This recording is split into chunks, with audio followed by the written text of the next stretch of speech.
Mga katek, meron tayong tanggap dito, Infinix Smart 8 siguro to. Infinix Smart 8 burado kasi. Bali, ang problema nito, pag ginagamit siya, namamatay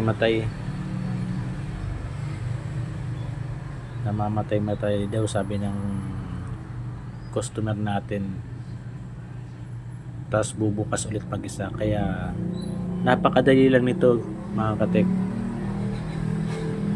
Wag nyo basta-basta i-reformat yung cellphone nyo kasi masasayang.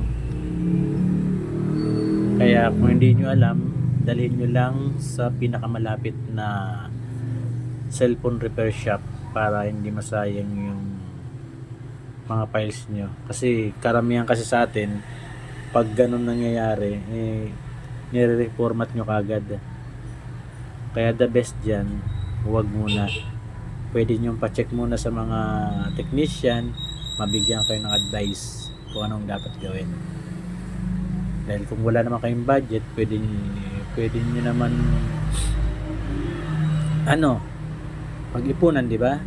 Basta huwag nyo basta magdi-DIY kasi masasayang yung ginawa nyo. Nabura na yung mga files nyo, tapos yun pala, hindi pala yun ang sira niya. Kita mo? Nabuksan ko yung password niya. Pachamba. Yun lang pala yung password. Ayan na, namatay siya. Namatay siya. Nag-off. Ayun, nag-off siya, nag-off. Tingnan natin kung bubukas ulit o kailangan pindutin. No, wala nag-off siya Ayan nag-off siya. So guys, ayusin natin ha. Diyan lang kayo. Ang unang gagawin natin ay buksan yung likod. Pero huwag niyong bubuksan na basta-basta wala kayong tools kasi mapupunit yan. Okay? Ito ang gagawin bago nyo buksan. Nakikita nyo to, 100% heater yan. Diyan natin lalagay yung cellphone para lumambot yung kanyang dikit sa likod. Okay? Ayan. Mga ilang minutes lang yan. Lalambot yan at madali na mabuksan. Stay. Ayan mga katek, siguro mainit na to. Buksan na natin ha. Nood lang kayo. Ayusin natin to para makita nyo.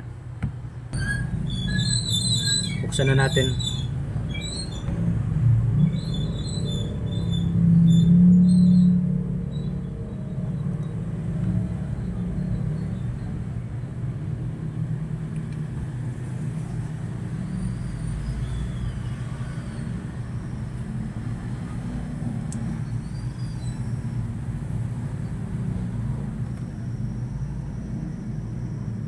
Yung magbubukas kayo, wag nyo basta-basta magbubukas ng ganito, mapupunit kasi ito may parang pintura to sa loob.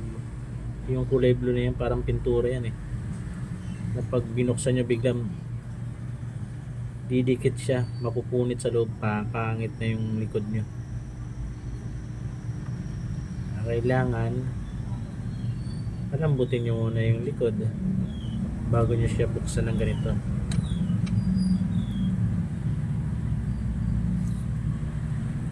Tiis-tiis lang, talagang ganito.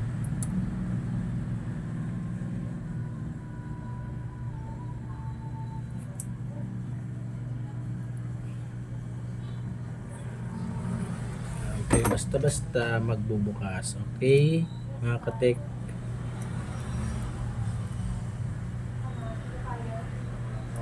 Kaya yung iba dyan, may natatanggap ako pagdating sa akin, punit-punit na yung likod.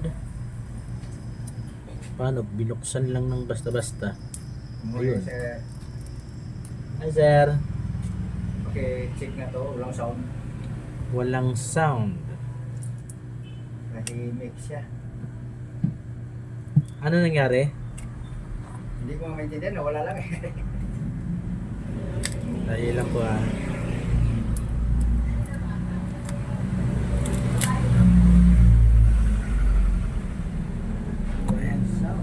katek. Bukas na siya. Diba?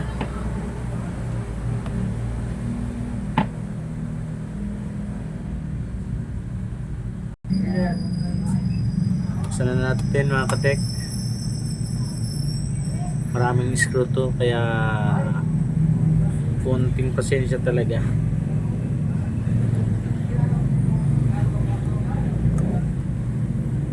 Meron ako dating electric screw. Kakainis. Siguro mga nakalimang bili na ako. Ito, mga electric screw yan. Oh. Dami yan. Pang-5 na siguro. Puro sira na. Mahinang klase. Tinamad na akong bumili. Maganda sana siya dahil hindi na ako ikot ng ikot. Kaya ang problema,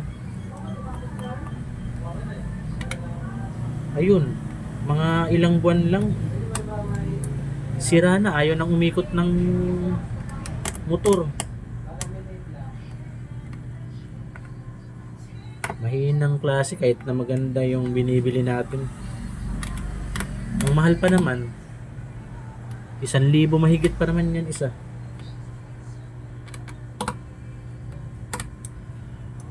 Kaya tinamad na akong bumili. Maganda na lang tumano-mano.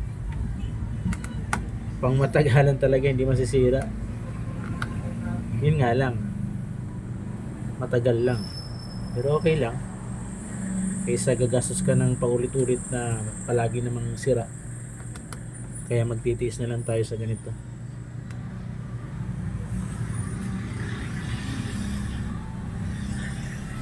Ayan na.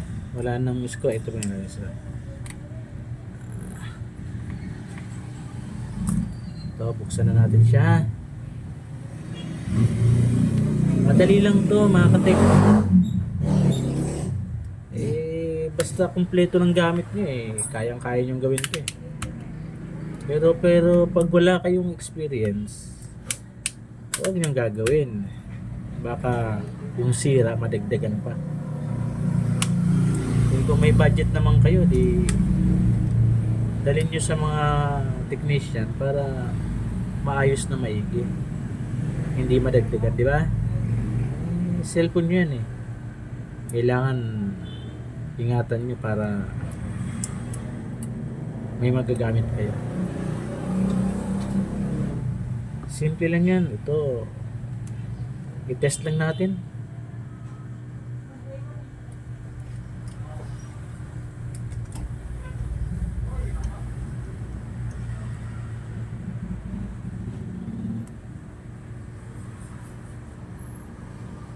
Nahanap ko na kagad yung sira. Napakadali.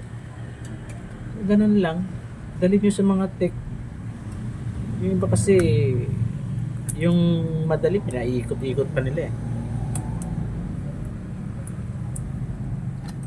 Basta maganda gawa mo, walang problema yan.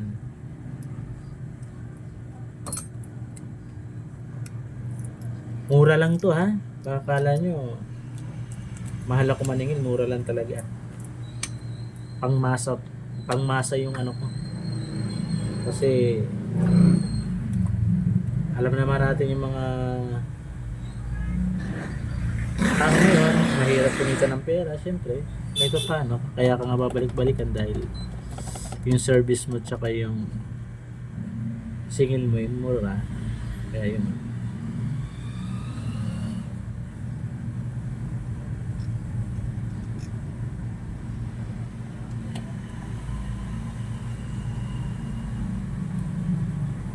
Kaya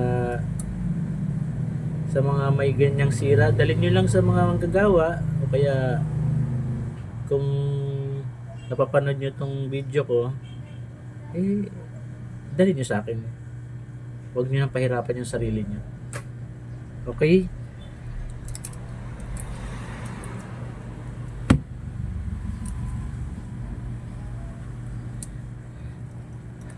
Test ko ulit natin.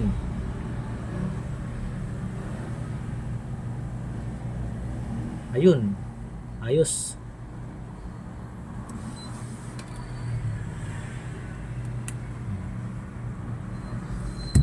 Ayos na yan. Ganun lang yan mga katek.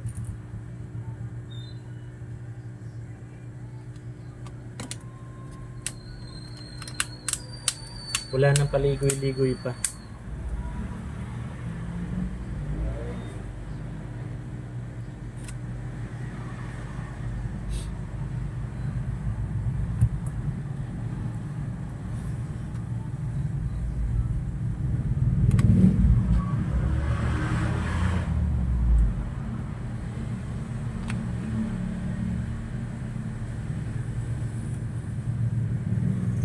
Support nyo lang yung video ko guys.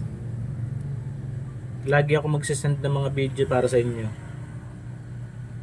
Bigyan ko kayo mga tip.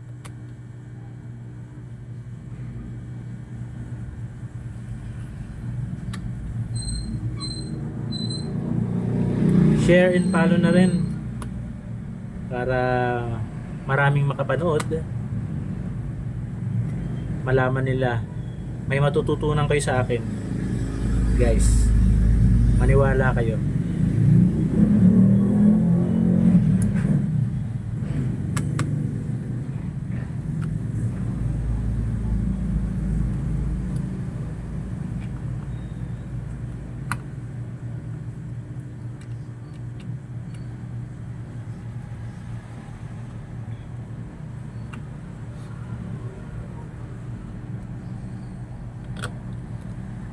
Tiyaga-tiyaga sa mga screw. Napakarami talaga nito.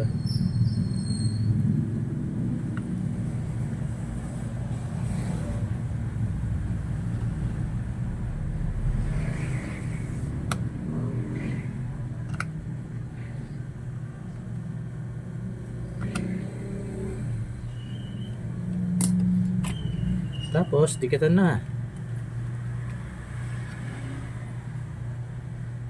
Huwag niyong dadamihan para hindi pumangit yung likod. Sakto lang.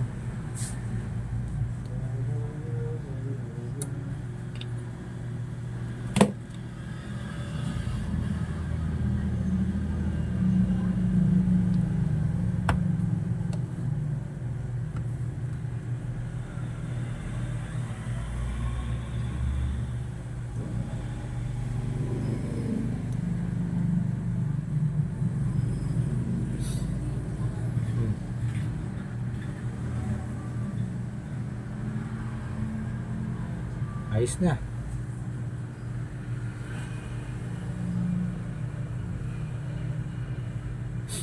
Model Hot Infinix Hot 30i. Okay na. Success. See you sa next video. Bye mga katek.